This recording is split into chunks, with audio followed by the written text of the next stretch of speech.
नमस्कार, सत श्री अकाल। मैं हूं आपका दोस्त, आपका छोटा पुत्र रवि शब्रो। दोस्तों, हनुमान जयंती के उपलक्ष्य पर आप सबको हार्दिक शुभकामनाएं, बहुत बहुत ब्लेसिंग्स।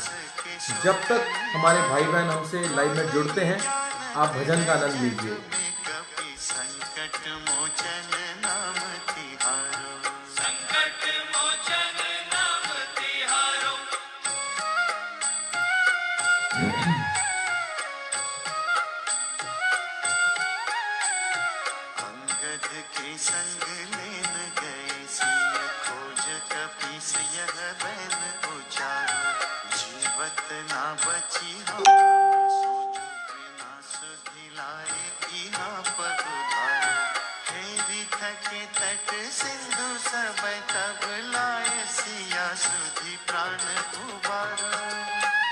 मेरी आवाज ठीक आ रही है? कृपया मुझे बता दीजिएगा।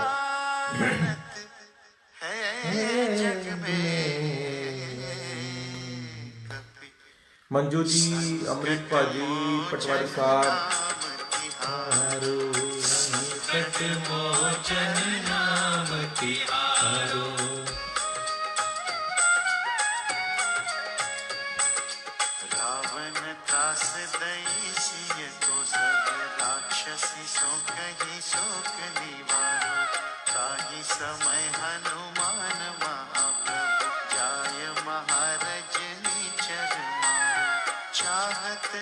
विशु जी, सपना जी, विशु कुमार जी, वेलकम जी सबका। सीमानंद जी, दीदी पेरीपेना जी,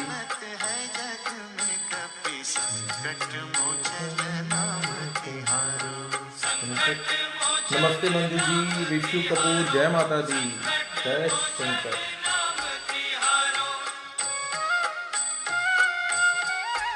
गुरतेज पाजी, शाइना सिंह जी,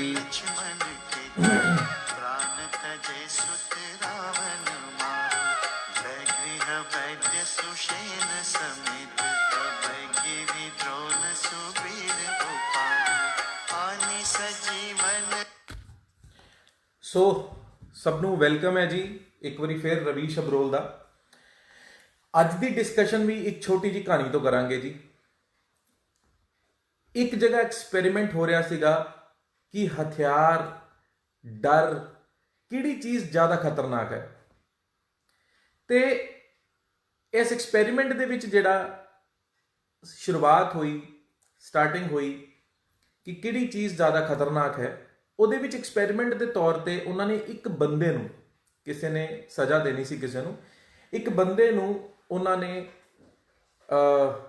बिठाया, दूसरे ਨੂੰ भी सज़ा देनी सी, ਉਹਦੇ ਨਾਲ बिठाया। तो उन्होंने एक्सपेरिमेंट किया कि आप एक्सपेरिमेंट च देखना है कि किहड़ी चीज़ बंदा ज़्यादा डरदा है, ज़्यादा ਉਹਦੇ ਵਿੱਚ शमा जी जय बाबा जी दी, जय बाला जी दी, किहड़ी चीज़ जिहड़ी है ज़्यादा खौफनाक है, स्ट्रैसफुल है, बंदे दे उत्ते डिप्रैशन का, स्ट्रैस का कितना असर होंदा है, इहदे उत्ते एक्सपेरिमेंटली उन्होंने सज़ा देनी सी बंदियां नूं। दो बंदे बिठा दिते। एक बंदे नूं उन्होंने जिहड़ा जहरीला कोबरा सीगा, सप, वो दूसरे बंदे दे सामने वो लैके गए ते उन्होंने उन्होंने कहा कि इनू तू दस। तो जदों सप नेड़े गया, वो जिहड़ा भी उहदा सपेरा सी या किसी जो भी सीगा, उन्होंने उन्होंने दस लेता। कुलविंदर भाजी, सत श्री अकाल जी। ते जदों उन्होंने दसिया, सत श्री अकाल भाजी, शैली महाजन जी, वेलकम सबदा, सपना जी। जदों सप ने, कोबरा ने उन्होंने दसिया तो उस बंदे की विदिन सैकेंड्स मौत हो गई। एक होर बंदा जिहड़ा उहदे नाल बिठाया होया सीगा, जिहड़ा उन्होंने देख रहा सीगा, जिहदी उहदे तो बाद वारी सीगी, उन्होंने उहदे मूँह दे उत्ते कपड़ा दे दिता। जदों उहदे मूँह दे उत्ते कपड़ा दे दिता तो उन्होंने एक्सपेरिमेंट के तौर पर बहुत एक तिखी पिन उन्होंने चुभोई। जिहड़ा दूसरा बंदा सी, उन्होंने यह लगा कि उन्होंने भी कोबरा ने डसिया, तो उहदी स्ट्रैस दे नाल, डिप्रैशन दे नाल मौत हो गई। सुमित जी जय बाबा जी दी। सो छोटी जी स्टोरी तुसी समझ गए होगे कि स्ट्रेस, डिप्रैशन, एंगजाइटी ਬੰਦੇ ਨੂੰ ਕਿੱਦਾਂ ਖਾ ਜਾਂਦੀ ਹੈ। ਅੱਜ ਦਾ ਮੁੱਦਾ, ਅੱਜ ਦੀ ਗੱਲਬਾਤ ਐਸੇ ਟੌਪਿਕ ਤੇ ਹੈ ਕਿ ਤੁਸੀਂ ਦੇਖ ਰਹੇ ਹੋ ਕਰੋਨਾ ਵਰਗੀ ਜਿਹੜੀ ਬਿਮਾਰੀ ਹੈ, ਕਰੋਨਾ ਵਰਗੀ ਜਿਹੜੀ ਨੈਗੇਟਿਵਿਟੀ ਹੈ, ਤੁਸੀਂ ਜਿੰਨਾ ਮਰਜ਼ੀ ਤਗੜੇ ਹੋਵੋ, ਤੁਸੀਂ ਜਿੰਨਾ ਮਰਜ਼ੀ ਪੋਜ਼ਿਟਿਵ ਹੋਵੋ, ਜਦੋਂ ਇੰਨਾ ਜ਼ਿਆਦਾ ਸਟ੍ਰੈਸਫੁਲ ਡਿਪਰੈਸ਼ਨ ਦਾ ਮਾਹੌਲ ਚਾਰੋਂ ਪਾਸੇ ਖਬਰਾਂ ਤੁਸੀਂ ਸੁਣਦੇ ਹੋ, ਆਮ ਆਦਮੀ ਦੀ ਵੀ ਜ਼ਿੰਦਗੀ ਦੇ ਵਿੱਚ ਘਬਰਾਹਟ, ਸਟ੍ਰੈਸ ਆ ਸਕਦਾ ਹੈ। ਇਹ ਤੁਸੀਂ ਮੈਨੂੰ ਕਮੈਂਟ 'ਚ ਦੱਸੋ ਰਾਈਟ ਜਾਂ ਰੋਂਗ, ਤੁਸੀਂ ਸਟ੍ਰੈਸ ਫੀਲ ਕਰ ਰਹੇ ਹੋ ਕਿ ਨਹੀਂ ਕਰ ਰਹੇ ਹੋ, ਥੋੜਾ ਕਰ ਰਹੇ ਹੋ, ਵੱਧ ਕਰ ਰਹੇ ਹੋ, ਕਿਸ ਤਰ੍ਹਾਂ ਕਰ ਰਹੇ ਹੋ। ਮਗਰ ਮੈਂ ਤੁਹਾਨੂੰ ਇੱਕੋ ਰਿਕੁਐਸਟ ਕਰਾਂਗਾ ਕਿ ਜਿਹੜਾ ਇਹ ਸਟ੍ਰੈਸ, ਡਿਪਰੈਸ਼ਨ, ਐਂਗਜ਼ਾਇਟੀ ਹੈ ਉਹ ਇੰਨਾ ਹਾਵੀ ਨਾ ਹੋ ਜਾਏ। ਨਮਸਤੇ ਵਰੁਣ ਜੀ। ਸਾਡੇ ਤੇ ਇੰਨਾ ਹਾਵੀ ਨਾ ਹੋ ਜਾਏ ਕਿ ਮੌਤ ਆਉਣ ਤੋਂ ਪਹਿਲਾਂ ਹੀ ਲੋਕਾਂ ਦੀ ਮੌਤ ਹੋ ਜਾਣੀ ਸ਼ੁਰੂ ਹੋ ਜਾਏ। ਇਹ ਵਰਡ, ਇਹ ਸ਼ਬਦ ਦਾ ਮੈਂ ਇਸਤੇਮਾਲ ਨਹੀਂ ਕਰਨਾ ਚਾਹੁੰਦਾ ਸੀ, ਕਿਉਂਕਿ ਮੇਰੀ ਸੋਚ, ਮੇਰੇ ਸੰਸਕਾਰ, ਮੇਰੀਆਂ ਗੱਲਾਂ, ਮੇਰੀ ਲਾਈਕ ਸਾਰੀਆਂ ਚੀਜ਼ਾਂ ਪੋਜ਼ਿਟਿਵ ਹੈ। ਮਗਰ ਪੋਜ਼ਿਟਿਵ ਨੂੰ ਵੀ ਡਿਸਕਸ਼ਨ ਕਰਨ ਲਈ, ਪੋਜ਼ਿਟਿਵ ਦਾ ਜਿਹੜਾ ਇੱਕ ਕਹਿ ਲਓ ਵਿਚਾਰ ਵਟਾਂਦਰਾ ਕਰਨ ਲਈ ਇਹ ਸ਼ਬਦਾਂ ਦਾ ਪ੍ਰਯੋਗ ਕਰਨਾ ਪੈ ਰਿਹਾ ਹੈ। ਮੈਂ ਬਹੁਤ ਜ਼ਿਆਦਾ ਸੋਚ ਰਿਹਾ ਸੀਗਾ ਕਿ ਪੰਜਾਬ ਦੇ ਵਿੱਚ ਸੁਸਾਈਡ ਵਰਗੀਆਂ ਗੱਲਾਂ, ਕਰੋਨਾ ਵਰਗੀ ਬਿਮਾਰੀ ਨੂੰ ਸੋਚ ਕੇ, ਦੇਖ ਕੇ ਇੰਨਾ ਜ਼ਿਆਦਾ ਜਿਹੜਾ ਹੈਗਾ ਹਰ ਬੰਦਾ ਸਟ੍ਰੈਸਫੁਲ ਹੋ ਰਿਹਾ ਹੈ। ਤੁਸੀਂ ਆਪਣੇ ਘਰਾਂ 'ਚ ਵੀ ਫੀਲ ਕੀਤਾ ਹੋਣਾ ਕਿ ਯਾਰ ਟੀਵੀ ਬੰਦ ਕਰ ਦਿਓ। ਕੱਲ ਮੈਂ ਖਬਰ ਪੜ੍ਹੀ ਕਿ ਅੰਮ੍ਰਿਤਸਰ ਦੇ ਵਿੱਚ 2 ਕਪਲਸ ਨੇ ਸੁਸਾਈਡ ਕਰ ਲਈ, ਫਗਵਾੜਾ ਦੇ ਵਿੱਚ ਇੱਕ ਲੇਡੀ ਨੇ ਸੁਸਾਈਡ ਕਰ ਲਈ, ਨੋਇਡਾ ਦੇ ਵਿੱਚ ਇੱਕ ਲੜਕੇ ਨੇ ਸੁਸਾਈਡ ਕਰ ਲਈ, ਯੂਪੀ 'ਚ ਇੱਕ ਲੜਕੇ ਨੇ ਸੁਸਾਈਡ ਕਰ ਲਈ, ਸਿਰਫ ਕੋਰੋਨਾ ਦੇ ਸਟ੍ਰੈਸ ਔਰ ਡਿਪਰੈਸ਼ਨ ਤੋਂ ਹੀ ਸੋਚ ਕੇ। ਮਗਰ ਮੈਂ ਤੁਹਾਨੂੰ ਇੱਕ ਰਿਕੁਐਸਟ ਕਰੂੰਗਾ ਦੋਸਤੋ, stress, depression, anxiety, we are human being, ਇਹ ਲਾਜ਼ਮੀ ਹੈ। ਮੈਨੂੰ ਲੱਗਦਾ ਅਸੀਂ ਜਿੰਨੀ ਉਮਰ ਦੇ ਸਾਰੇ ਹੋ ਗਏ ਹਾਂ, ਅਸੀਂ ਆਪਣੀ ਉਮਰ ਤੱਕ ਹਾਲੇ ਤੱਕ ਇਦਾਂ ਦਾ ਡਿਪਰੈਸ਼ਨ, ਸਟ੍ਰੈਸ, ਇਸ ਤਰ੍ਹਾਂ ਦਾ ਮਾਹੌਲ ਕਦੀ ਨਹੀਂ ਦੇਖਿਆ ਸੀਗਾ। ਇਹ ਪਹਿਲੀ ਵਾਰੀ ਹੈ ਜਦੋਂ ਤੁਸੀਂ ਕਹਿੰਦੇ ਹੁੰਦੇ ਸੀਗੇ ਬਈ ਕਲਯੁਗ ਆ ਗਿਆ, ਬਈ ਬਹੁਤ ਅੱਤ ਹੋ ਗਈ, ਬਈ ਬੜਾ ਪੋਲਿਊਸ਼ਨ ਹੋ ਗਿਆ, ਬਈ ਆਉਣ ਵਾਲੇ ਸਮੇਂ 'ਚ ਦੇਖਿਓ ਕਿੱਦਾਂ ਘੁੰਮਣਾ ਕਰਨਾ ਲੋਕਾਂ ਨੇ। ਦਿੱਲੀ ਵਿੱਚ ਇੱਕ ਮੁੰਡਾ ਸੀਗਾ, ਉਹ ਇੰਨੇ ਦੇਰ ਤੋਂ ਇੱਕ ਮੈਸੇਜ ਦਿੰਦਾ ਸੀਗਾ ਕਿ ਪਲਾਂਟਸ ਜਾਂ ਗੈਸ ਸਿਲੰਡਰ ਲਾ ਕੇ ਸਾਨੂੰ ਘੁੰਮਣਾ ਪਿਆ ਕਰੇਗਾ। ਮੈਂ ਵੀ ਆਪਣੀ ਪੋਸਟ ਵਿੱਚ ਪਾਇਆ ਸੀਗਾ ਕਿ ਮੈਂ ਕਿਸੇ ਜਗ੍ਹਾ ਤੋਂ ਆਈ ਥਿੰਕ ਅੰਮ੍ਰਿਤਸਰ ਤੋਂ ਬੰਬੇ ਫਲਾਈ ਕਰ ਰਿਹਾ ਸੀਗਾ, ਤੇ ਪਲੇਨ ਦੇ ਵਿੱਚ ਜਦੋਂ ਮੈਨੂੰ ਮੀਨੂ ਮਿਲਿਆ ਜਿਹੜੀ ਸ਼ਾਪਿੰਗ ਦਾ, ਤੇ ਉਹਦੇ ਵਿੱਚ ਆਕਸੀਜਨ ਸਿਲੰਡਰ ਦਾ ਇੱਕ ਸੀਗਾ ਕਿ ਤੁਸੀਂ ਆਕਸੀਜਨ ਸਿਲੰਡਰ ਲੈਣਾ, ਤੇ ਉੱਥੋਂ ਇੱਕ ਚੀਜ਼ ਖੱਟ ਗਈ ਕਿ ਇਹ ਦਿਨ ਵੀ ਆਉਣ ਵਾਲੇ ਨੇ।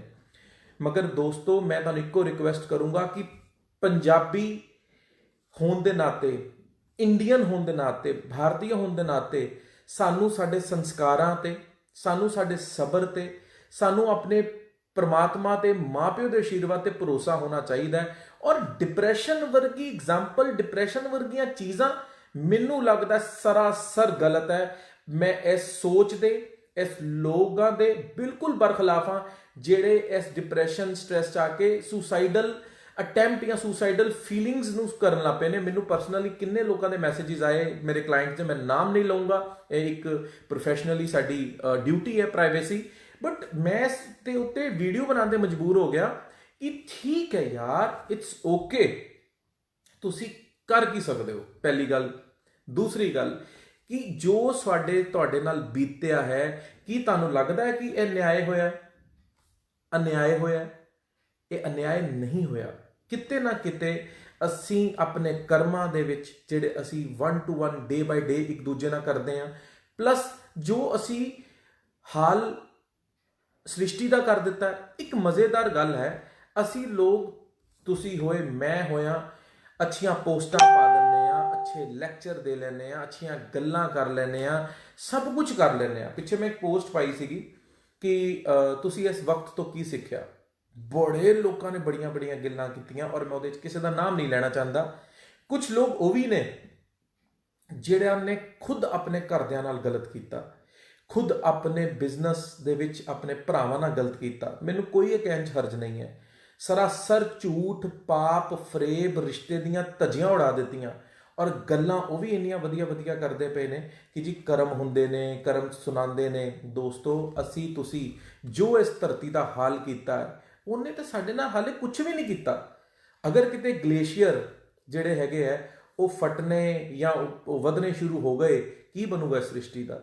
ਬਟ ਇਹਦਾ ਇਹ ਤਰੀਕਾ ਇੱਕੋ ਹੀ ਹੈ। ਇਸ ਜਿਹੜਾ ਵੇਲਾ ਹੈ, ਇਸ ਵੇਲੇ ਤੋਂ ਅਸੀਂ ਤੁਸੀਂ ਸਿੱਖੀਏ।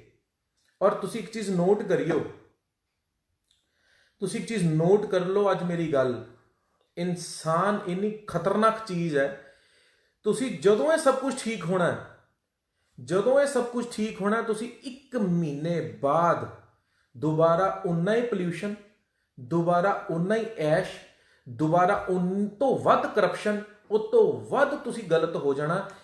ਮੈਂ ਇਹ ਨਹੀਂ ਕਹਿੰਦਾ ਤੁਸੀਂ ਹੋ ਜਾਓ, ਮੈਂ ਰਿਕੁਐਸਟ ਕਰਦਾ ਵਾਂ ਕਿ ਤੁਸੀਂ ਅੱਜ ਜਦੋਂ ਲੋਕਡਾਊਨ ਚੋਂ ਅੱਜ ਹੀ ਤੁਹਾਨੂੰ ਰੱਬ ਯਾਦ ਆਉਂਦਾ ਪਿਆ, ਅੱਜ ਹੀ ਤੁਹਾਨੂੰ ਬਾਕੀ ਚੀਜ਼ਾਂ ਯਾਦ ਆਉਂਦੀਆਂ ਨੇ ਪਈਆਂ। ਇੱਕ ਗੱਲ ਦੱਸੋ, ਮਾਡਲ ਟਾਊਨ ਜਾਏ ਬਗੈਰ, ਕਨੌਟ ਪਲੇਸ ਜਾਏ ਬਗੈਰ, ਵਧੀਆ ਘੜੀ ਪਾਏ ਬਗੈਰ, ਬ੍ਰਾਂਡ ਪਾਏ ਬਗੈਰ ਕੀ ਤੁਹਾਡੀ ਜ਼ਿੰਦਗੀ ਚੱਲਦੀ ਨਹੀਂ ਪਈ? ਬੇੜਾ ਗਰਕ ਕਰ ਦਿੱਤਾ ਸ਼ੋ ਆਫ ਨੇ। ਡਿਪਰੈਸ਼ਨ ਤੇ ਹੋਣਾ ਹੀ ਹੈ, ਐਂਜ਼ਾਈਟੀ ਤੇ ਹੋਣੀ ਹੈ, ਸੁਸਾਈਡ ਵੱਲ ਲੋਕਾਂ ਦਾ ਧਿਆਨ ਤੇ ਜਾਣਾ ਹੀ ਹੈ। ਕੋਈ ਵੀ ਇੰਨਾ ਗਰੀਬ ਨਹੀਂ ਹੈ, ਖਾਸ ਕਰਕੇ ਪੰਜਾਬ ਦੇ ਵਿੱਚ, ਕਿ ਉਹਦੀਆਂ ਇੰਨੇ ਹੀ ਖਰਚੇ ਹੋ ਜਾਣਗੇ, ਇੰਨੇ ਹੀ ਉਹਨਾਂ ਦੇ ਹਾਲਾਤ ਖਰਾਬ ਹੋ ਜਾਣਗੇ, ਇੰਨੇ EMI ਨਹੀਂ ਭਰੀ ਜਾਏਗੀ ਕਿ ਤੁਸੀਂ ਸੁਸਾਈਡ ਤੱਕ ਸੋਚ ਲਓ। Think positive, B positive. ਇੱਕ ਛੋਟੀ ਜਿਹੀ ਸਟੋਰੀ ਮੈਂ ਤੁਹਾਡੇ ਨਾਲ ਡਿਸਕਸ਼ਨ ਕਰਨਾ ਚਾਹੁੰਦਾ ਡਿਪਰੈਸ਼ਨ ਔਰ ਪੋਜ਼ਿਟਿਵਿਟੀ ਵੱਲ। ਕਹਿੰਦੇ ਨੇ ਕਿ 2 ਬੰਦੇ ਸੀਗੇ ਇੱਕ ਫੈਕਟਰੀ ਦੇ ਵਿੱਚ, ਅਲੱਗ-ਅਲੱਗ ਜ਼ੋਨ ਦੇ ਵਿੱਚ ਉਹ ਕੰਮ ਕਰਦੇ ਸੀ। ਦੋ ਜਗ੍ਹਾ ਉਹ ਮਤਲਬ ਐਜ਼ ਅ ਸੇਲਸ ਮੈਨੇਜਰ ਕੰਮ ਕਰਦੇ ਸੀ। ਇੱਕ ਫੈਕਟਰੀ ਓਨਰ ਦੇ ਕੋਲ 2 ਬੰਦੇ ਸੀਗੇ। ਇੱਕ ਫੈਕਟਰੀ ਦੇ ਵਿੱਚ ਉਹਨਾਂ ਨੇ ਇੱਕ ਬੰਦੇ ਨੂੰ ਇੱਕ ਜਗ੍ਹਾ ਤੇ ਭੇਜਿਆ, ABCD ਕਿਸੇ ਜਗ੍ਹਾ ਤੇ। ਉਹਨਾਂ ਨੇ ਉੱਥੇ ਜਾ ਕੇ ਦੇਖਿਆ, ਉਹ ਚੱਪਲ ਬਣਾਉਂਦੀ ਸੀ ਫੈਕਟਰੀ, ਚੱਪਲ ਬਣਾਉਣ ਵਾਲੀ ਫੈਕਟਰੀ ਨੇ ਭੇਜਿਆ। ਤੇ ਉਹਨਾਂ ਨੇ ਕਿਹਾ ਕਿ ਉਹਨੇ ਆਪਣੇ ਸਰ ਨੂੰ ਫੋਨ ਕੀਤਾ ਕਿ ਸਰ, ਇੱਥੇ ਤੇ ਬਿਜ਼ਨਸ ਚੱਲਣਾ ਹੀ ਨਹੀਂ ਹੈ, ਇੱਥੇ ਤੇ ਸਾਰੇ ਬਿਨਾਂ ਚੱਪਲ ਦੇ ਘੁੰਮਦੇ ਨੇ, ਇਹਨਾਂ ਨੂੰ ਆਦਤ ਹੀ ਨਹੀਂ ਹੈ, ਅਸੀਂ ਤਾਂ ਬਿਲਕੁਲ ਨਹੀਂ ਹੈ ਆਪਣਾ ਕੁਝ ਕਰ ਸਕਦੇ, ਕੋਈ ਫਾਇਦਾ ਹੀ ਨਹੀਂ ਹੈ। ਕਹਿੰਦਾ ਅੱਛਾ, ਤੇ ਤੂੰ ਏਦਾਂ ਕਰ ਵੀ ਵਾਪਸ ਆ ਜਾ। ਉਹਨਾਂ ਨੇ ਵਾਪਸ ਬੁਲਾ ਲਿਆ। ਉਹਨਾਂ ਨੇ ਆਪਣੇ ਦੂਸਰੇ ਮੈਨੇਜਰ ਨੂੰ ਭੇਜਿਆ। ਦੂਸਰੇ ਮੈਨੇਜਰ ਨੇ ਉਹਨਾਂ ਨੂੰ ਕਾਲ ਕੀਤਾ, ਮਾਲਕ ਨੂੰ, ਸਰ ਨਵੀਂ ਫੈਕਟਰੀ ਪਾਉਣ ਦੀ ਤਿਆਰੀ ਕਰੋ। ਦੇਖੋ, there is big difference between statements ਕਿ ਇੱਕ ਬੰਦਾ ਕਹਿੰਦਾ ਪਿਆ ਹੈ ਕਿ ਸਰ ਇੱਥੇ ਨਹੀਂ ਬਿਜ਼ਨਸ ਚੱਲਣਾ, ਚੱਪਲ ਪਾਉਣ ਦਾ ਕਿਸੇ ਨੂੰ ਰਿਵਾਜ ਹੀ ਨਹੀਂ ਹੈ, ਸ਼ੌਂਕ ਹੀ ਨਹੀਂ ਹੈ। ਇੱਕ ਬੰਦਾ ਕਹਿੰਦਾ ਕਿ ਤੁਸੀਂ ਇੱਥੇ ਇੰਨਾ ਬਿਜ਼ਨਸ ਹੈ ਕਿ ਕੋਈ ਚੱਪਲ ਪਾਉਂਦਾ ਹੀ ਨਹੀਂ, ਸਾਰੇ ਨੰਗੇ ਪੈਰੀ ਨੇ, ਇੱਥੇ ਤੇ ਇੰਨਾ ਬਿਜ਼ਨਸ ਚੱਲੇਗਾ ਕਿ ਰਹੇ ਰੱਬ ਦਾ ਨਾ, ਤੇ ਤੁਸੀਂ ਨਵੀਂ ਫੈਕਟਰੀ ਪਾਉਣ ਦੀ ਤਿਆਰੀ ਕਰੋ। ਦੇਖੋ ਕਿੰਨਾ ਵੱਡਾ ਡਿਫਰੈਂਸ ਹੈ, ਕਿੰਨਾ ਵੱਡਾ ਡਿਫਰੈਂਸ ਹੈ। ਨਿਖਿਲ ਜੀ, ਮਮਤਾ ਜੀ, ਸੋਨੀਆ ਜੀ, ਵੈਲਕਮ ਸਾਰਿਆਂ ਦਾ। ਦੇਖੋ ਸੋਚ ਹੈ, ਇਹ ਕਰੋਨਾ ਦੀ ਵੀ ਸੋਚ ਹੈ ਕਿ ਇਹਦੇ ਤੋਂ ਬਾਅਦ ਕੀ ਹੋਏਗਾ। ਇੱਕ ਗੱਲ ਯਾਦ ਰੱਖਣਾ ਦੋਸਤੋ, ਕੁਝ ਵੀ ਧਰਤੀ ਤੇ ਹੋਇਆ, ਕੁਝ ਵੀ ਖਤਮ ਨਹੀਂ ਹੋਇਆ, ਠੀਕ ਹੈ। ਨਵੀਂ ਸ਼ੁਰੂਆਤ, ਨਵੀਆਂ ਚੀਜ਼ਾਂ। ਮਗਰ ਮੈਂ ਤੁਹਾਨੂੰ ਇੱਕ ਗੱਲ ਕਹੂੰਗਾ, ਜਿਹੜੇ ਲੋਕ ਸੁਸਾਈਡ ਸੋਚਦੇ ਨੇ, ਮੈਂ Z5 ਤੇ ਇੱਕ 26/11 ਦਾ ਜਿਹੜਾ ਹਾਦਸਾ ਹੋਇਆ ਸੀ ਬੰਬੇ, ਉਹਦੀ ਮੈਂ ਇੱਕ ਵੈਬ ਸੀਰੀਜ਼ ਦੇਖੀ ਕੁਝ ਦਿਨ ਪਹਿਲੇ। ਤੁਸੀਂ ਉਹ ਵੈਬ ਸੀਰੀਜ਼ ਦੇਖੋ। ਤੁਹਾਡੇ ਵਿੱਚ ਅਗਰ ਥੋੜੀ ਜਿਹੀ ਵੀ ਨੈਗੇਟਿਵਿਟੀ ਆ ਰਹੀ ਹੈ, ਜਸਟ ਉਹ ਵੈਬ ਸੀਰੀਜ਼ ਦੇਖੋ and you feel so proud and positive and salute to Indian Army, NSG, police. ਮੇਰੇ ਮਨ ਦੇ ਵਿੱਚ ਉਹਨਾਂ ਦੇ ਪ੍ਰਤੀ ਰਿਗਾਰਡ ਔਰ ਇਹਨਾਂ ਚੀਜ਼ਾਂ ਵੱਧ ਗਈਆਂ, ਪਹਿਲੇ ਹੀ ਬਹੁਤ ਹੈ, ਬਟ ਤੁਸੀਂ ਸੋਚ ਵੀ ਨਹੀਂ ਸਕਦੇ। ਸੋ ਥੈਂਕ ਯੂ ਸ਼ਰਨਜੀਤ ਜੀ। ਸੋ ਜਦੋਂ ਵੀ ਤੁਹਾਡੇ ਮਨ 'ਚ ਕੋਈ ਨੈਗੇਟਿਵਿਟੀ, ਡਿਪਰੈਸ਼ਨ ਆ ਜਾਂਦਾ, ਕਿਉਂ ਆਉਂਦਾ? ਸਾਡਾ ਮੋਹ ਹੋ ਗਿਆ ਇਹ ਮੈਟਰੀਅਲਿਸਟਿਕ ਚੀਜ਼ਾਂ ਨਾਲ। ਇਹ ਮੈਨੂੰ ਕੁਝ ਹੋ ਗਿਆ, ਕੀ ਹੋ ਜਾਊਗਾ, ਮੇਰਾ ਘਰ, ਮੇਰੇ ਬੱਚੇ, ਮੇਰਾ ਸਭ ਕੁਝ। Just concentrate on yourself. ਆਪਾਂ ਘਰਾਂ ਦੇ ਵਿੱਚ ਰਹਿ ਤਾਂ ਸਕਦੇ ਨਹੀਂ, ਕੁੰਡਾ ਲਾ ਕੇ ਸਰਕਾਰ ਦੀ ਗੱਲ ਤੇ ਮੰਨ ਨਹੀਂ ਸਕਦੇ। ਪੈਰੀ ਪੈਨਾ ਦੀਪਕ ਵਾਲੀ ਭਾਜੀ, ਵੈਲਕਮ। ਤੇ ਇੱਕ ਘਰ ਦੇ ਵਿੱਚ ਰਹਿ ਤਾਂ ਸਕਦੇ ਨਹੀਂ, ਗੱਲਾਂ ਅਸੀਂ ਇੰਨੀਆਂ ਲੰਬੀਆਂ ਲੰਬੀਆਂ ਕਰਦੇ ਪਏ ਹਾਂ। ਔਰ ਜਾਂ ਤੇ ਸਾਨੂੰ ਖੋਲ ਦਿਓ ਜੀ, ਅਸੀਂ ਬੋਰ ਹੋ ਗਏ ਹਾਂ, ਜਾਂ ਅਸੀਂ ਡਿਪਰੈਸ਼ਨ ਜਾ ਕੇ ਸੁਸਾਈਡ ਕਰ ਲਾਂਗੇ। ਇਹ ਸਟੂਪਿਡਿਟੀ ਹੈ। ਤੁਸੀਂ ਗੱਲ ਸੋਚੋ, ਪਹਿਲੇ ਰਿਸ਼ੀ ਮੁਨੀ ਜਾਂ ਜਿੰਨੇ ਵੀ ਬ੍ਰਹਮ ਕੁਮਾਰੀ ਆਸ਼ਰਮ ਨੇ, ਕਈ ਸਪਿਰਚੁਅਲ ਜਗ੍ਹਾ ਹੈਗੀਆਂ ਜਿਹੜੀਆਂ ਕਈ ਦਿਨਾਂ ਦੀ ਮੈਡੀਟੇਸ਼ਨ ਐਂਡ ਇਹ ਚੀਜ਼ਾਂ ਕਰਵਾਉਂਦੀਆਂ, ਜਿਹਦੇ ਵਿੱਚ ਇੱਕੋ ਹੀ ਉਹਨਾਂ ਦੀ ਸ਼ਰਤ ਹੁੰਦੀ ਹੈ ਕਿ ਤੁਸੀਂ ਮੋਬਾਈਲ, ਇਲੈਕਟ੍ਰੋਨਿਕ ਮੀਡੀਆ ਔਰ ਇਹ ਸਾਰੀਆਂ ਚੀਜ਼ਾਂ ਤੋਂ ਦੂਰ ਰਹਿ ਕੇ ਆਪਣੇ ਲਾਈਫ ਨੂੰ ਰਹਿਣਾ। ਕਿਉਂਕਿ ਜਦੋਂ ਤੁਸੀਂ ਉਹਦੇ ਨਾਲ ਇੰਟਰੈਕਟ ਕਰੋਗੇ ਆਪਣੀ ਰੀਅਲ ਲਾਈਫ ਦੇ ਨਾਲ, ਇਨਰ ਸੈਲਫ ਦੇ ਨਾਲ, ਯੂ ਫੀਲ ਰਿਲੀਫ। ਮੈਂ ਤੁਹਾਨੂੰ ਬਹੁਤ ਵੱਡੀ ਚੀਜ਼ ਦੱਸਦਾ, ਇਹ ਉਹ ਗੱਲਾਂ ਨੇ। ਇਹ thank you so much Simrat Sandhu ji, your message and comments are very valuable for me, thank you. ਮੈਂ ਇੱਕੋ ਗੱਲ ਕਹਾਂਗਾ, ਜਿਹੜੀ ਇਹ ਲਾਲਸਾ, ਇਹ ਬਾਹਰ ਘੁੰਮਣ ਜਾਣ ਦਾ ਕੀੜਾ, ਆਪਣੇ ਆਪ ਨੂੰ ਤੁਸੀਂ ਇਸ ਟਾਈਮ 'ਚ ਇੰਨਾ ਸੈਲਫ ਕੰਟਰੋਲ ਕਰ ਲਓ, ਇੰਨਾ ਸੈਲਫ ਕੰਟਰੋਲ ਕਰ ਲਓ ਕਿ ਤੁਹਾਨੂੰ ਇਹ ਲੋਕਡਾਊਨ ਖਤਮ ਹੋਣ ਤੋਂ ਬਾਅਦ ਵੀ ਇਹ ਬ੍ਰਾਂਡ, ਇਹ ਓਵਰ ਮਹਿੰਗੀਆਂ ਚੀਜ਼ਾਂ, ਇਹ ਦਿਖਾਵਾ, ਇਹ ਅਸਰ ਹੀ ਨਾ ਕਰੇ ਆਪਣੀ ਲਾਈਫ ਨੂੰ। ਮੈਂ ਤਾਂ ਇੱਕ ਪ੍ਰਣ ਕੀਤਾ ਹੈ ਕਿ ਮੈਂ ਆਪਣੀ ਲਾਈਫ ਨੂੰ ਇਸ ਲੋਕਡਾਊਨ ਤੋਂ ਬਾਅਦ ਹੋਰ ਸਿੰਪਲ ਕਰਨਾ। ਮਿਹਨਤ ਜ਼ਿਆਦਾ ਕਰਨੀ ਹੈ, ਮਗਰ ਆਪਣੇ ਲਾਈਫ ਨੂੰ ਹੋਰ ਸਿੰਪਲ ਕਰਨਾ। ਮੈਂ ਆਪਣੇ ਪਰਿਵਾਰ ਦੇ ਜਿਹੜੇ ਮੈਂਬਰ ਹੈ ਉਹਨਾਂ ਨਾਲ ਧਾਰਮਿਕ ਪਲੇਸਿਸ ਦੇ ਵਿੱਚ ਹੋਰ ਜ਼ਿਆਦਾ ਜਾਣਾ। ਤੁਸੀਂ ਪਿੱਛੇ ਲਾਈਵ ਦੇਖੇ ਹੋਣੇ, ਮੈਂ ਹਰਿਦੁਆਰ ਜਾਣਾ ਸ਼ੁਰੂ ਕੀਤਾ, ਮੈਂ ਹਰ ਸਾਲ ਬਾਬਾ ਬਾਲਕ ਨਾਥ ਜੀ ਦੇ ਜਾਣਾ। ਅਰੇ ਯਾਰ, ਡਰਦੇ ਕਿਉਂ ਤੁਸੀਂ? ਕਿਉਂਕਿ ਤੁਸੀਂ ਨਾ ਆਪਣੇ ਨਾਲ ਜੁੜੇ ਹੋਏ ਹੋ, ਨਾ ਉਸ ਈਸ਼ਵਰ ਨਾਲ ਜੁੜੇ ਹੋਏ ਹੋ। ਅਗਰ ਤੁਹਾਡਾ ਸੈਲਫ ਕਨੈਕਟ ਆਪਣੇ ਨਾਲ ਹੋਏਗਾ, ਆਪਣੇ ਨਾਲ ਮੀਨਸ ਤੁਹਾਡੇ ਅੰਦਰ ਵੀ ਰੱਬ ਹੈ, ਤੇ ਤੁਸੀਂ ਕਦੀ ਡਿਪਰੈਸ਼ਨ, ਐਂਜ਼ਾਈਟੀ 'ਚ ਆ ਹੀ ਨਹੀਂ ਸਕਦੇ, ਕਦੀ ਵੀ ਨਹੀਂ ਆ ਸਕਦੇ। ਓਸ਼ੋ ਜੀ ਇੱਕ ਬੜੀ ਸੋਹਣੀ ਗੱਲ ਮੈਨੂੰ ਲੱਗਦੀ ਹੈ, ਉਹ ਕਹਿੰਦੇ ਇਕਾਂਤ ਵਿੱਚ ਰਹਿਣਾ ਜਿਹੜਾ ਹੈ, ਉਹ ਸਟ੍ਰੈਸ, ਘਬਰਾਹਟ 'ਚ ਉਹ ਆਏਗਾ ਜਿਹੜਾ ਮੂਰਖ ਹੋਏਗਾ, ਔਰ ਖੁਸ਼ੀ ਔਰ ਪੋਜ਼ਿਟਿਵਿਟੀ ਹੋਏਗਾ ਜਿਹੜਾ ਗਿਆਨੀ ਹੋਏਗਾ, ਜਾਂ ਜਿਹੜਾ ਇਸ ਲਾਈਫ ਦੇ ਰਿਐਲਿਟੀ ਜਿਹੜੀਆਂ ਚੀਜ਼ਾਂ ਉਹਨੂੰ ਜਾਣੇਗਾ। ਇੱਕ ਗੱਲ ਹੋਰ, ਬਿਲਕੁਲ ਸਪਿਰਚੁਅਲਿਜ਼ਮ ਦੇਖੋ, ਮੈਂ ਇੱਕੋ ਗੱਲ ਕਹੂੰਗਾ ਕਿ ਤੁਸੀਂ ਦੇਖਣਾ ਕਿ ਇਸ ਤੋਂ ਬਾਅਦ ਨਾ, ਮੈਂ ਗੱਲ ਐਡ ਕਰਨਾ ਚਾਹੁੰਦਾ, ਜਿਹੜੇ ਲੋਕ ਸਪਿਰਚੁਅਲ ਲਾਈਨ 'ਚ ਨਹੀਂ ਸੀ, ਜਿਹੜੇ ਲੋਕ ਐਸਟ੍ਰੋਲੋਜੀ ਵਾਸਤੂ 'ਚ ਨਹੀਂ ਸੀ, ਜਿਹੜੇ ਲੋਕ ਧਾਰਮਿਕਤਾ 'ਚ ਨਹੀਂ ਸੀਗੇ, ਉਹ ਵੀ ਲੋਕ ਆਉਣੇ ਸ਼ੁਰੂ ਹੋ ਜਾਣਗੇ। ਉਹ ਇਸ ਚੀਜ਼ ਨੂੰ ਬਿਜ਼ਨਸ ਬਣਾਉਣਗੇ, ਇਹਨੂੰ ਧੰਦਾ ਬਣਾਉਣਗੇ, ਕਿਉਂ? ਲੋਕ ਡਰੇ ਹੋਣਗੇ। ਜਿੰਨੇ ਲੋਕ ਡਰੇ ਹੋਣਗੇ, ਜਦੋਂ ਘਬਰਾਹਟ 'ਚ ਹੋਣਗੇ, ਉਹਨੇ ਲੋਕ ਜ਼ਿਆਦਾ ਜਿਹੜੇ ਹੈਗੇ ਆ ਉਹ ਸੇਫਟੀ ਸਿਕਿਉਰਿਟੀ ਵੱਲ ਜਾਂਦੇ ਨੇ। ਇੰਸ਼ੋਰੈਂਸ ਪਾਲਿਸੀਜ਼ ਹੁਣੇ ਹੀ ਆਉਣ ਲੱਗ ਪਈਆਂ। ਵਾਟ ਇਜ਼ ਦਿਸ ਨੌਨਸੈਂਸ ਯਾਰ? ਹਰ ਟਾਈਮ ਬਿਜ਼ਨਸ, ਧੰਦਾ, ਕੀ ਕਰ ਰਹੇ ਹੋ ਤੁਸੀਂ ਲੋਕ? ਸੋ ਥਿੰਕ ਪੋਜ਼ਿਟਿਵ, ਬੀ ਪੋਜ਼ਿਟਿਵ। ਹੋਰੀ ਮੇਰੇ ਕਿਸੇ ਨਾਲ ਗੱਲ ਹੋ ਰਹੀ ਸੀ, ਮੇਰੇ ਬਹੁਤ ਹੀ ਅਜ਼ੀਜ਼ ਹੈਗੇ ਵਿਕਾਸ ਜਲੋਟਾ ਜੀ ਫਗਵਾੜੇ ਤੋਂ, ਮੇਰੇ ਐਸੇ ਟ੍ਰੇਡ ਦੇ ਕਿਸੇ ਮੇਰੀ ਸਿਸਟਰ ਹੈਗੀ ਬੰਬੇ, ਉਹਨਾਂ ਨਾਲ ਗੱਲ ਹੋ ਰਹੀ ਸੀ ਕਿ ਉਹ ਕਹਿੰਦੇ ਜੀ ਟੂਰਿਸਟ ਇੰਡਸਟਰੀ ਖਤਮ ਹੋ ਜਾਏਗੀ, ਹੋਟਲਸ ਖਤਮ ਹੋ ਜਾਣਗੇ, ਰੈਸਟੋਰੈਂਟ ਖਤਮ ਹੋ ਜਾਣਗੇ। ਮੈਂ ਕਿਹਾ ਕਿਉਂ ਬਾਈ? ਮੈਨੂੰ ਤਾਂ ਲੱਗਦਾ ਜਦੋਂ ਲਾਕਡਾਊਨ ਖੁੱਲੇਗਾ, ਜਿੱਦਾਂ ਕਹਿੰਦੇ ਇੱਕ ਭੁੱਖਾ ਸ਼ੇਰ ਹੁੰਦਾ ਕਿ ਜਦੋਂ ਭੁੱਖਾ ਸ਼ੇਰ ਹੁੰਦਾ ਤੇ ਉਦੋਂ ਕਹਿੰਦਾ ਮੈਂ ਜ਼ਿਆਦਾ ਇੰਜੋਏ ਕਰਾਂ, ਮੈਂ ਜ਼ਿਆਦਾ ਰਿਲੈਕਸ ਕਰਾਂ। ਕਿਉਂ ਨਹੀਂ ਪੋਜ਼ਿਟਿਵ ਸੋਚਦੇ ਤੁਸੀਂ? ਕਿਉਂ ਇੰਡਸਟਰੀ ਖਤਮ ਹੋ ਜਾਏਗੀ ਭਾਈ? ਮਗਰ ਇਸ ਟਾਈਮ ਦੇ ਵਿੱਚ ਸਿਰਫ ਇੱਕੋ ਚੀਜ਼ ਕਰੋ, ਰਿਲੈਕਸ ਰਹੋ, ਪੋਜ਼ਿਟਿਵ ਰਹੋ, ਬੈਲੈਂਸ ਰਹੋ। ਇਹ ਪਰਿਵਾਰ ਦੇ ਨਾਲ ਰਹਿਣ ਦਾ ਸਮੇਂ ਨਾ ਤੁਹਾਨੂੰ ਜੀਂਦੇ ਜੀ ਹੁਣ ਤੋਂ ਪਹਿਲੇ ਮਿਲਿਆ ਸੀ, ਨਾ ਮਿਲੇਗਾ। ਭੱਜ ਦੌੜ ਦੀ ਜ਼ਿੰਦਗੀ ਸੀ ਔਰ ਅੱਗੇ ਵੀ ਰਹੇਗੀ। ਇਹ ਦਿਨ, ਇਸ ਸਮੇਂ ਨੂੰ ਪੋਜ਼ਿਟਿਵਲੀ ਦੇਖੋ। ਜਦੋਂ ਮਦਰ ਨੇ 9 ਮੰਥ ਕੰਸੀਵਿੰਗ ਕੀਤੀ ਹੁੰਦੀ ਹੈ, ਉਹ ਆਪਣੇ ਆਪ ਦੇ ਵਿੱਚ ਪੂਰੀ ਸ੍ਰਿਸ਼ਟੀ ਸੰਭਾਲ ਲੈਂਦੀ ਹੈ 9 ਮੰਥ ਦੇ ਵਿੱਚ। ਸਾਨੂੰ ਤਾਂ ਕੁਝ ਹਫ਼ਤੇ ਕਿਹਾ ਹੈ, ਉਹ ਵੀ ਰਿਲੀਫ ਲੈ ਰਹੀ ਹੈ। ਜੋ ਹਾਲ ਅਸੀਂ ਉਸ ਮਦਰ ਅਰਥ ਦਾ ਕੀਤਾ ਉਹ ਵੀ ਹੀਲ ਹੋ ਰਹੀ ਹੈ, ਤੇ ਆਪਾਂ ਉਹਨਾਂ ਦੇ ਬੱਚੇ ਕਿਉਂ ਇੰਨੇ ਤੜਫ ਰਹੇ ਹਾਂ, ਕਿਉਂ ਘਬਰਾ ਰਹੇ ਹਾਂ? ਕਿਤੇ ਨਹੀਂ ਕੁਝ ਜਾਂਦਾ। ਬਿਲਕੁਲ ਸੁਮਿਤੀ ਖੰਨਾ ਜੀ ਕਹਿ ਰਹੇ ਨੇ ਕੁਦਰਤ ਨੇ ਰਿਲਾਈਜ਼ ਕਰਵਾਇਆ ਦਿੱਤਾ ਕਿ ਐਕਚੁਅਲ ਲਾਈਫ ਹੀ ਸਮਝ। ਬਿਲਕੁਲ ਠੀਕ ਹੈ ਤੁਹਾਡੀ ਗੱਲ। ਮੈਂ ਸਿਰਫ ਇੱਕੋ ਹੀ ਗੱਲ ਕਹਾਂਗਾ, ਪੋਜ਼ਿਟਿਵ ਰਹੋ, ਰਿਲੈਕਸ ਰਹੋ, ਡਿਪਰੈਸ਼ਨ ਨਾ ਲਓ, ਐਂਜ਼ਾਈਟੀ ਨਾ ਲਓ। ਇੱਕ ਹੋਰ ਗੱਲ, ਮੈਂ ਜੋਤਿਸ਼ ਦਾ ਪਹਿਲੂ ਜੋੜਾਂਗਾ। ਜਿੱਦਾਂ ਮੈਂ ਤੁਹਾਨੂੰ ਗੱਲ ਕਹੀ ਕਿ ਜਦੋਂ ਕੰਮ ਵਧੇਗਾ, ਜਿਹੜੇ ਇਸ ਟ੍ਰੇਡ 'ਚ ਨਹੀਂ ਵੀ ਸੀਗੇ ਉਹ ਵੀ ਟ੍ਰੇਡ 'ਚ ਜਾਣਗੇ। ਮਗਰ ਇਹਨੂੰ ਬਿਜ਼ਨਸ ਨਾ ਬਣਾਇਓ। ਸਾਰੇ ਲੋਕ ਸਮਝਦਾਰ ਨੇ, ਇਹਨੂੰ ਤੁਸੀਂ ਕਰਨਾ ਹੈ ਤੇ ਜ਼ਰੂਰ ਕਰੋ ਅਗਰ ਤੁਹਾਡਾ ਮਨ ਹੈ, ਮਗਰ ਇਹਨੂੰ ਧੰਦਾ ਨਾ ਬਣਾਇਓ। ਇੰਸ਼ੋਰੈਂਸ ਸੈਕਟਰ, ਡਾਕਟਰਸ ਨੇ ਡਬਲ ਟ੍ਰਿਪਲ ਕਰ ਦਿੱਤੀ ਆਪਣੀ ਜਿਹੜੀ ਹੈਗੀ ਆ OPD। ਰੱਬ ਤੋਂ ਡਰੋ ਵੀਰੋ, ਰੱਬ ਤੋਂ ਡਰੋ, ਠੀਕ ਹੈ। ਦੂਸਰੀ ਚੀਜ਼, ਕਿਉਂ ਡਿਪਰੈਸ਼ਨ ਹੋ ਰਿਹਾ ਹੈ, ਕਿਉਂ ਐਂਗਜ਼ਾਇਟੀ ਹੋ ਰਹੀ ਹੈ?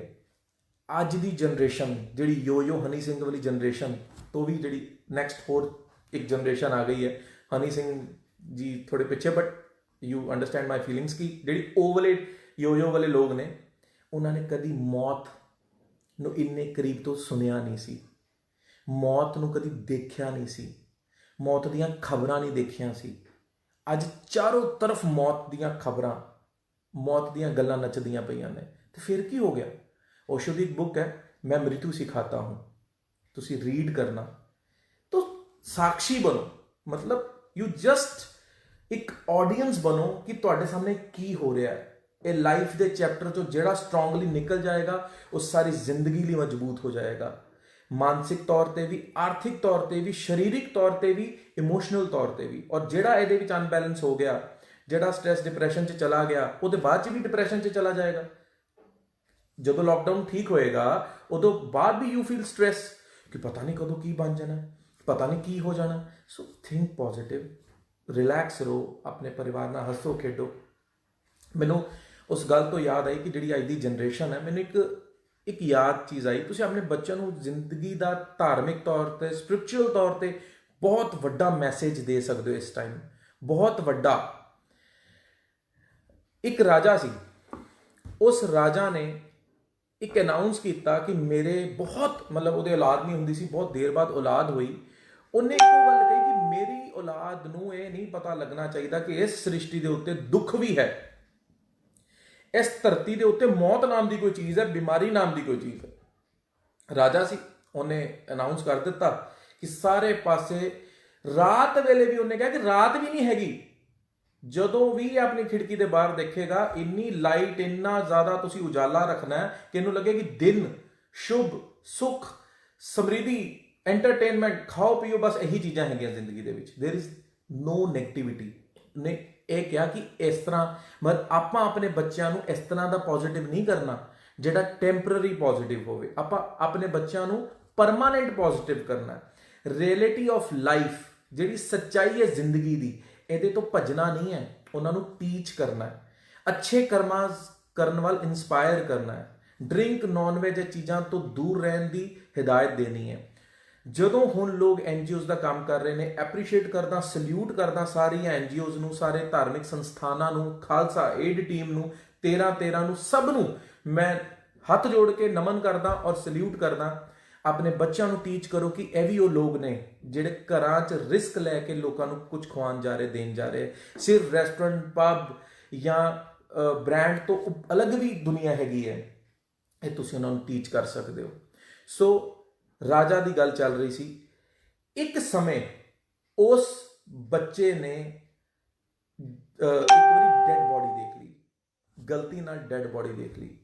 ਔਰ ਜਿੱਦਾਂ ਹੀ ਉਹਨੇ ਡੈਡ ਬੋਡੀ ਦੇਖੀ, ਉਹਨੇ ਕਿਸੇ ਨੂੰ ਪੁੱਛਿਆ ਕਿ ਰਾਜਾ, ਆਪਣੇ ਪਿਤਾ ਨੂੰ, ਜਿਹੜੇ ਉਹਨਾਂ ਦੇ ਮੰਤਰੀ ਸੀ, ਉਹਨਾਂ ਨੂੰ ਪੁੱਛਿਆ ਕਿ ਇਹ ਕੀ ਹੈ। ਉਹਨਾਂ ਨੇ, ਉਹ ਵੀ ਰਾਜਕੁਮਾਰ ਸੀਗਾ, ਰਾਜਾ ਦਾ ਬੇਟਾ ਸੀ, ਉਹਨੇ ਕਿਹਾ ਮੈਂ ਤੁਹਾਨੂੰ ਹੁਕਮ ਦੇਣਾ ਕਿ ਇਹ ਕੀ ਹੈਗਾ, ਕਿ 4 ਕੰਧਾਂ ਲੈ ਕੇ ਕਿਸੇ ਨੂੰ ਲੈ ਕੇ ਜਾ ਰਹੇ ਨੇ, ਕੀ ਹੈ, ਸਾਰੇ ਰੋ ਰਹੇ ਨੇ, ਸਭ ਕੁਝ ਹੈ। ਉਹਨੇ ਕਿਹਾ ਨਹੀਂ ਮਹਾਰਾਜ, ਮੈਨੂੰ ਹੁਕਮ ਨਹੀਂ ਹੈ। ਰਾਜਾ ਨੇ ਕਿਹਾ ਕਿ ਤੁਹਾਨੂੰ ਕੁਝ ਨਹੀਂ ਦੱਸਣਾ। ਉਹਨੇ ਕਿਹਾ ਕਿ ਜੇ ਨਹੀਂ ਦੱਸਾਂਗਾ ਤੇ ਮੈਂ ਤੇਰਾ ਵੱਧ ਕਰ ਦੂੰਗਾ। ਐਂਡ ਉਹਨੂੰ ਦੱਸਣਾ ਪਿਆ ਕਿ ਲਾਈਫ ਤੋਂ ਬਾਅਦ death, and then rebirth and all whatever, ਸਭ ਦੀ ਆਪਣੀ ਆਪਣੀ ਥਿਊਰੀਜ਼ ਹੈਗੀਆਂ। ਜਦੋਂ ਉਹਨੂੰ ਪਤਾ ਲੱਗਾ ਔਰ ਉਹ ਸ਼ੌਕਡ ਹੋ ਗਿਆ, ਉਹ ਸਟ੍ਰੈਸ 'ਚ ਆ ਗਿਆ, ਉਹ ਡਿਪਰੈਸ਼ਨ 'ਚ ਆ ਗਿਆ, ਉਹ ਬਿਮਾਰ ਹੋ ਗਿਆ। ਐਂਡ ਜਦੋਂ ਉਹਨੂੰ ਇਹ ਪਤਾ ਲੱਗਾ ਕਿ ਰਾਤ ਵੀ ਹੈ, ਮੌਤ ਵੀ ਹੈ, ਬਿਮਾਰੀ ਵੀ ਹੈ, ਸਭ ਕੁਝ ਹੈ, ਜਦੋਂ ਉਹਦਾ ਫਾਦਰ ਰਾਜਾ, ਜਿਹੜਾ ਜਿਹਨੇ ਹੁਕਮ ਦਿੱਤਾ ਸੀ ਕਿ ਮੇਰੇ ਬੱਚੇ ਨੂੰ ਕੋਈ ਵੀ ਇੱਦਾਂ ਦੀ ਨੈਗੇਟਿਵ ਚੀਜ਼, ਮਾੜੀ ਚੀਜ਼, ਸਟ੍ਰੈਸਫੁਲ ਚੀਜ਼ ਭਨਕ ਨਹੀਂ ਲੱਗਣੀ ਚਾਹੀਦੀ, ਉਦੋਂ ਉਹਨੇ ਗਲਤੀ ਕੀਤੀ। ਉਹਨੂੰ ਆਪਣੇ ਬੱਚੇ ਨੂੰ ਬਿਲਡਅਪ ਕਰਨਾ ਚਾਹੀਦਾ ਸੀ ਕਿ ਆਪਣੇ ਬੱਚੇ ਨੂੰ ਸਟਰੋਂਗ ਕਿੱਦਾਂ ਕਰੇ, ਆਪਣੇ ਬੇਟੇ ਨੂੰ ਪੋਜ਼ਿਟਿਵ ਕਿੱਦਾਂ ਕਰੇ, ਆਪਣੇ ਬੇਟੇ ਨੂੰ ਮੌਤ, ਬਿਮਾਰੀ, ਤਕਲੀਫ ਚੋਂ ਨਿਕਲਣਾ ਕਿੱਦਾਂ ਸਿਖਾਵੇ ਕਿ ਇਹ ਮੌਤ ਅਗਰ ਤੂੰ ਕਿਸੇ ਦੀ ਦੇਖੀ ਵੀ ਹੈ ਤੇ ਤੂੰ ਆਪਣੇ ਤੇ ਸਟ੍ਰੈਸ ਨਹੀਂ ਲੈਣਾ।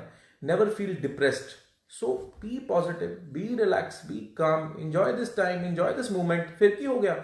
ਸੋ ਇੱਕ ਗੱਲ ਹੋਰ ਕਿ ਜਿਹੜੇ ਲੋਕ ਸਟ੍ਰੈਸਫੁਲ ਸੀਗੇ ਜਾਂ ਹੈਗੇ ਨੇ, ਡਿਪਰੈਸ਼ਨ 'ਚ ਨੇ, ਲਾਈਵ ਜਿਹੜਾ ਲੰਬਾ ਹੋ ਜਾਏਗਾ। ਮੈਂ ਅੱਜ ਦੇ ਲਾਈਵ ਦੇ ਵਿੱਚ ਉੱਪਰ ਆਪਣੇ YouTube ਚੈਨਲ ਦਾ ਲਿੰਕ ਦਊਂਗਾ, ਜਿਹਦੇ ਵਿੱਚ ਚੰਦਰਮਾ ਦੀ ਇੱਕ ਵੀਡੀਓਜ਼ ਨੇ ਕਿ ਤੁਸੀਂ ਐਸਟ੍ਰੋਲੋਜੀਕਲ ਟਿਪਸ ਅਪਣਾ ਕੇ ਇਸ ਟਾਈਮ ਦੇ ਵਿੱਚ ਕਿੱਦਾਂ ਰਿਲੈਕਸ ਰਹਿ ਸਕਦੇ ਹੋ, ਕਿੱਦਾਂ ਪੋਜ਼ਿਟਿਵ ਰਹਿ ਸਕਦੇ ਹੋ। ਸੋ ਜਦੋਂ ਤੁਸੀਂ ਅਪਣਾਓਗੇ, ਮੈਂ ਡੈਫੀਨੇਟਲੀ ਇਹ ਗੱਲ ਨੂੰ ਕਹੂੰਗਾ ਕਿ ਤੁਸੀਂ ਆਪਣੇ ਮਾਈਂਡ ਨੂੰ ਬੜਾ ਪੋਜ਼ਿਟਿਵ ਫੀਲ ਕਰੋਗੇ, ਰਿਲੈਕਸ ਕਰੋਗੇ। ਸੋ ਪੋਜ਼ਿਟਿਵ ਰਹੋ। ਮੈਂ ਤੁਹਾਡਾ ਛੋਟਾ ਭਰਾ, ਤੁਹਾਡਾ ਆਪਣਾ ਪੁੱਤਰ, ਆਪਣੀ ਯਥਾ ਸ਼ਕਤੀ ਤੁਹਾਡੇ ਨਾਲ ਸਭ ਨਾਲ ਹਾਜ਼ਰ ਹਾਂ। ਔਰ ਮੈਂ ਇੱਕ ਗੱਲ ਹੋਰ ਕਹਿਣਾ ਚਾਹੁੰਦਾ, ਜਿੰਨੇ ਵੀ ਲੋਕ ਜਿਹੜੇ ਵੀ ਸ਼ਹਿਰਾਂ 'ਚ ਲਾਈਵ ਦੇਖ ਰਹੇ ਨੇ, ਮੁਨੀਸ਼ ਜੁੜਿਆ ਮੇਰਾ ਛੋਟਾ ਭਰਾ, ਮੁਨੀਸ਼ ਨੂੰ ਪੁੱਛੋ। ਮੈਂ ਮੁਨੀਸ਼ ਨੂੰ ਵੀ ਇੱਕ ਗੱਲ ਕਹੂੰਗਾ, ਮੈਂ ਇੱਕ ਐਗਜ਼ਾਮਪਲ ਚੱਕ ਲੈਣਾ ਵਾ। ਪ੍ਰਣਾਮ ਮੁਨੀਸ਼। ਇਹਦੀ ਲਾਈਫ ਦੇ ਵਿੱਚ ਜਦੋਂ ਕੁਝ ਆਣਾ ਸੀਗਾ, ਮੈਂ ਪਰਸਨਲ ਨਹੀਂ ਡਿਸਕਸ਼ਨ ਕਰਨ ਲਈ ਕਹਿੰਦਾ, ਸਿਰਫ ਕਮੈਂਟ 'ਚ ਦੱਸ ਦੇਵੇ ਕਿ ਜਦੋਂ ਇਹਨੂੰ ਕਿਹਾ ਸੀਗਾ ਕਿ ਲਾਈਫ ਤੇ ਸਟ੍ਰੈਸ 'ਚ ਨਾ ਆਈ, ਪਰਮਾਤਮਾ ਨੇ ਤੇਰੇ ਲਈ ਕੁਝ ਚੰਗਾ ਹੀ ਕਰਨਾ। ਮੈਂ ਸਿਰਫ ਇਹਦੀ ਲਾਈਵ ਚੱਲਦੇ ਚੱਲਦੇ ਐਗਜ਼ਾਮਪਲ ਮੈਨੂੰ ਪੁੱਛ ਲੈਣਾ, ਥੱਲੇ ਕਮੈਂਟ ਕਰ ਲਵੇ ਕਿ ਮਨੀਸ਼ ਦੀ ਜ਼ਿੰਦਗੀ ਦੇ ਵਿੱਚ ਉਹਦੇ ਤੋਂ ਬਾਅਦ ਪੋਜ਼ਿਟਿਵ ਬਦਲਾਅ, ਪੋਜ਼ਿਟਿਵ ਚੀਜ਼ਾਂ ਜ਼ਮੀਨ ਅਸਮਾਨ ਦੇ ਫਰਕ 'ਚ ਆਈਆਂ ਸੀ ਕਿ ਨਹੀਂ ਆਈਆਂ ਸੀ। ਸੋ ਇੱਦਾਂ ਹੀ ਤੁਹਾਡੇ ਲਈ ਕਹਿ ਰਿਹਾ, ਆਈ ਫੀਲ ਪੋਜ਼ਿਟਿਵ ਕਿ ਸਿਰਫ ਇੱਕ ਗੱਲ ਕਰੀਏ, ਘਰਾਂ 'ਚ ਰਹੀਏ, ਸਰਕਾਰ ਦੀ ਗੱਲ ਮੰਨੀਏ। ਗੱਲ ਤੇ ਸਰਕਾਰ ਨੂੰ, ਕੇਂਦਰ ਸਰਕਾਰ ਨੂੰ, ਪੁਲਿਸ ਨੂੰ, ਡੀਸੀ ਸਾਹਿਬ ਨੂੰ, ਸਭ ਨੂੰ ਆਪਾਂ ਗੱਲਾਂ ਨਾ ਕਰੀਏ, ਇਹਨਾਂ ਦਾ ਸਾਥ ਦਈਏ, ਇਹਨਾਂ ਦੀਆਂ ਜਿਹੜੀਆਂ ਐਫਰਟਸ ਹੈ ਉਹਨੂੰ ਐਪਰੀਸ਼ੀਏਟ ਕਰੀਏ। ਜੋ ਸਾਡੇ ਲਈ ਪ੍ਰਸ਼ਾਸਨ, ਪੁਲਿਸ, ਆਰਮੀ ਚੀਜ਼ਾਂ ਕਰ ਰਹੀਆਂ, ਤੁਸੀਂ ਸੋਚ ਵੀ ਨਹੀਂ ਸਕਦੇ। ਇਹਨਾਂ ਦਾ ਥੈਂਕਫੁਲ ਰਹੋ। ਥੈਂਕਫੁਲ ਰਹੋਗੇ, ਪੋਜ਼ਿਟਿਵਿਟੀ ਆਏਗੀ, ਰਿਲੈਕਸ ਰਹੋਗੇ, ਅੱਛਾ ਔਰਾ ਹੋਏਗਾ। ਸੋ ਬਹੁਤ ਬਹੁਤ ਤੁਹਾਨੂੰ ਸਭ ਨੂੰ ਬਲੇਸਿੰਗਸ। ਤੁਹਾਡੇ ਪਰਿਵਾਰਾਂ ਨੂੰ ਪਰਮਾਤਮਾ ਸੇਫ ਰੱਖੇ, ਤੁਹਾਨੂੰ ਖੁਸ਼ ਰੱਖੇ। ਮੇਰਾ ਜਿਹੜਾ YouTube ਪੇਜ ਹੈ ਐਸਟ੍ਰੋਲੋਜਰ ਰਵੀ ਸ਼ਬਰੋਲ, ਤੁਸੀਂ ਉਹਨੂੰ ਸਰਚ ਕਰੋਗੇ ਤੇ ਉਹਦੇ ਵਿੱਚ ਚੰਦਰਮਾ ਦੇ ਉਪਾਏ ਦੇ ਕੁਝ ਵੀਡੀਓਜ਼ ਨੇ। ਤੁਸੀਂ ਉਹ ਜਦੋਂ ਕਰੋਗੇ, ਉਹ ਤੁਹਾਨੂੰ ਰਿਲੈਕਸੇਸ਼ਨ ਹੋਏਗੀ, ਪੋਜ਼ਿਟਿਵਿਟੀ ਆਏਗੀ, ਤੁਹਾਨੂੰ ਅੱਛਾ ਲੱਗੇਗਾ। ਜੇ ਕਿਸੇ ਚੀਜ਼ ਦੀ ਲੋੜ ਪਏ ਤੁਸੀਂ ਮੈਨੂੰ ਮੈਸੇਜ ਕਰ ਸਕਦੇ ਹੋ। ਬਿਲਕੁਲ ਮੁਨੀਸ਼ ਦਾ ਆਨਸਰ ਆ ਗਿਆ ਜੀ, ਹਾਂਜੀ ਭਾਜੀ ਬਿਲਕੁਲ ਸਹੀ ਹੈ। ਸੋ ਤੁਸੀਂ ਵੀ ਪੋਜ਼ਿਟਿਵ ਹੋ, ਪਰਮਾਤਮਾ ਅੱਛਾ ਹੀ ਕਰੇਗਾ।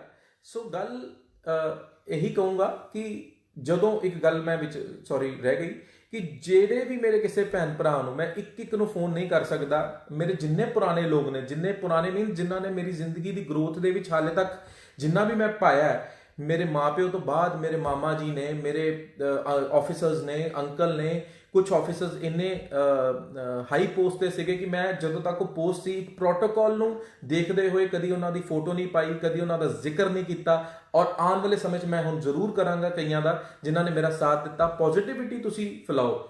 ਔਰ ਮੈਂ ਇੱਕ ਨੂੰ ਫੋਨ ਕਰਕੇ, ਕੋਈ ਇਹ ਮਹਾਨ ਬਣਨ ਦੀ ਗੱਲ ਨਹੀਂ ਹੈ, ਮੇਰੀ ਡਿਊਟੀ ਹੈ।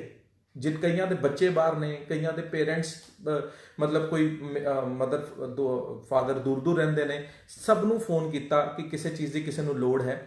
ਸੋ ਤੁਸੀਂ ਜ਼ਿਆਦਾ ਨਹੀਂ ਕਰ ਸਕਦੇ ਤੇ ਫੋਨ ਕਾਲ ਹੀ ਕਰੋ ਆਪਣੇ ਵੱਡਿਆਂ ਨੂੰ, ਬਜ਼ੁਰਗਾਂ ਨੂੰ, ਉਹਨਾਂ ਨੂੰ ਪੁੱਛੋ ਕਿਸ ਚੀਜ਼ ਦੀ ਕਮੀ ਹੈ। ਔਰ ਮੈਂ ਇੱਕ ਨੂੰ ਫੋਨ ਮਤਲਬ ਇੰਨੇ ਜ਼ਿਆਦਾ ਫੋਨ ਨਹੀਂ ਕਰ ਸਕਦਾ। ਇਸ ਲਾਈਵ ਦੇ ਥਰੂ ਵੀ ਮੇਰੀ ਹੱਥ ਜੋੜ ਕੇ ਬੇਨਤੀ ਹੈ ਸਾਰੇ ਮੇਰੇ ਭੈਣ ਭਰਾਵਾਂ ਨੂੰ, ਕਲਾਇੰਟਸ ਨੂੰ, ਰਿਸ਼ਤੇਦਾਰਾਂ ਨੂੰ, ਜੇ ਤੁਹਾਨੂੰ ਲੱਗਦਾ ਕਿ ਮੈਂ ਕਿਸੇ ਚੀਜ਼ ਜੋਗਾ ਹੈਗਾ ਵਾਂ ਤੇ ਤੁਸੀਂ ਮੈਨੂੰ ਕੰਟੈਕਟ ਕਰੋ। ਮੈਂ ਐਸਟ੍ਰੋਲੋਜੀਕਲੀ, ਫਾਈਨੈਂਸ਼ੀਅਲੀ, ਰਾਸ਼ਨ ਵਾਈਜ਼ ਕਿਸੇ ਦੀ ਵੀ ਹੈਲਪ ਕਰ ਸਕਦਾ ਮੈਂ ਇਸ ਸਮੇਂ ਦੇ ਵਿੱਚ।